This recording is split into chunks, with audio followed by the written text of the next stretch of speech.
Chapter 4 One-Stop Shopping. Aha! Spoons!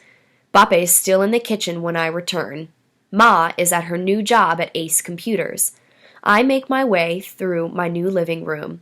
Already our things from Bombay have been mixed in with the flowered sofas and shiny glass tables that came with our apartment.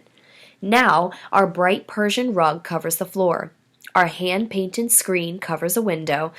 Above the television set hangs Bape's antique brass plates, and on the shelves sit Ma's collection of English porcelain poodles. I wish you dogs were real, I say as I rearrange a group of black and pink ones. Then I step over a pile of crumpled newspaper and sit on one of the tall kitchen stools. Good morning, Bape, I say. Bape nods hello. Do you want some help? I ask. Would you like me to stay and help you for a while? Well, Bape says, I know he does not really want my help, because Bape is a chef. He is very particular about the way his kitchen is arranged. He will want to do everything by himself. Let's talk while I work, he says. Where did you go this morning? I do not feel like telling him about my wishbird or Landlady Crisp. Instead, I say, outside. That's nice, says Bape. He leans down to the bottom of the tall box. I can only see his legs. Aha! He cries. He pulls his head out of the box. Measuring cups! I hop off the stool. I'm going to watch some television. I sigh. Perhaps a cartoon or a game show. I shuffled towards the door. Wait, says Bape. He puts out his hand to stop me. I had not planned on doing this today. Not with the kitchen still unorganized, but... He smiles. Let's go shopping. Shopping? For what? I ask.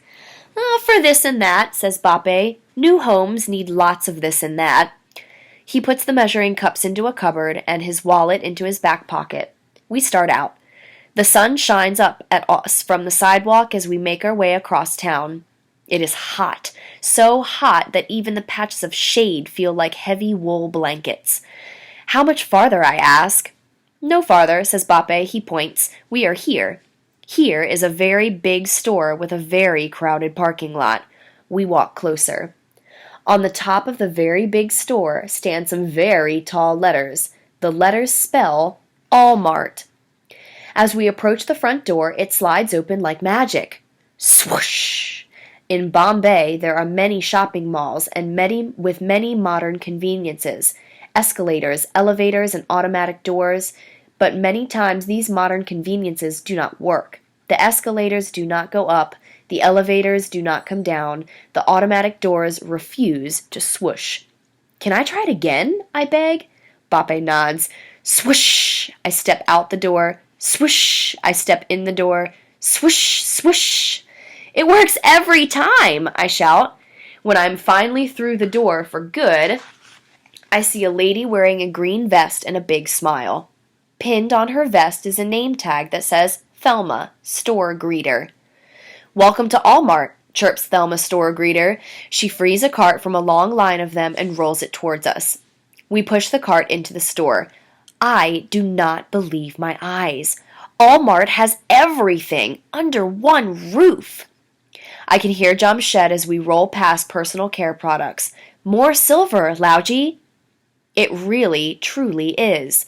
In Bombay, we did most of our shopping in our neighborhood. We went to the fruitwala's shop to buy tomatoes and oranges and tissue-wrapped mangoes. We stopped at the bookstall to buy the Times of India and TV Guide. We popped in at the chaiwala's shop for a glass of mint tea. And we went to the halwai shop for cans of thumbs-up soda, pistachios, and cellophane-wrapped packages of raspberry-filled cookies. At every shop and stall, Bape haggled for the best price. You ask 8 rupees for this, he would say to the vendor. I will give you 4. 4 rupees? The vendor always pretended to be insulted. How will I feed my family if I give you such a bargain? No, I must have 7 rupees. 5, Bape would say. 6, the vendor would reply. This haggling would go on until both men agreed on a price. Then the vendor would wrap up our purchase in newspaper and place it in our shopping bag. Shopping is hard work, I said after one especially long haggling section. session, excuse me. It certainly is, agreed Bape. In Allmart, there are no stalls. There are no cans of thumbs up. There is no one haggling. One-stop shopping, I say, repeating the Allmart motto. I like it. I begin to hum as Bape and I pass family shoes, small electronics, sporting goods, pets and supplies. Pets? Pets!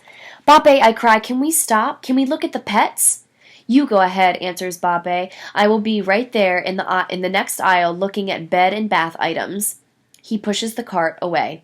I wander into pets and supplies. I pretend every fish, every rodent, every bird is mine. I chit-chit into the hamster cage, smile into the canary cage, and stick my finger into the rabbit cage, and, step far away from the snake cage. To be honest, snakes makes me shudder. Then, poop!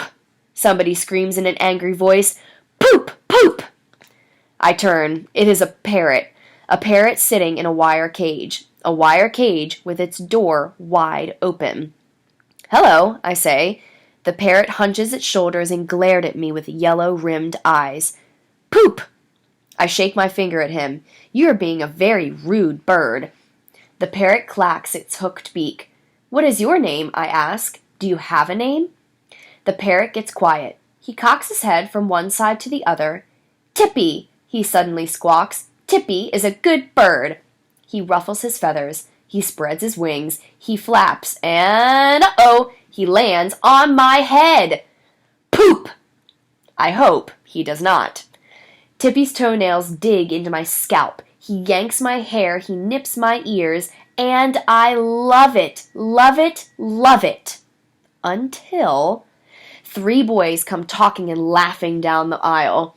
2 of the boys are brothers. I can tell because they look alike. Both have shaved heads and bruised knees. The 3rd boy is not a brother. He is taller and wearing a baseball cap. All 3, I think, are close to my age. The boys see Tippy and me. They stop talking. They stop laughing. They look me up and down. I give them my biggest smile. And guess what? They pretend like I am not there. They stare right past me. They walk right past me, too. Then the boy in the baseball cap calls, "Where's that Poopy Parrot?" And guess what else?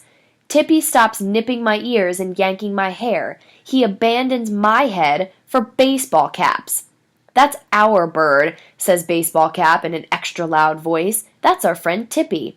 The boys glance at me out of the corners of their eyes, and mine begin to burn. Poop! I hurry into the next aisle. "Ah, Lowji," Bape cries when he sees me. "Just look at all these bargains." His shopping cart is overflowing with this and that. He tosses a toilet lid cover into his pile. "Please," I beg, "can we go now?" "Soon," says Bape. He sets off with the cart.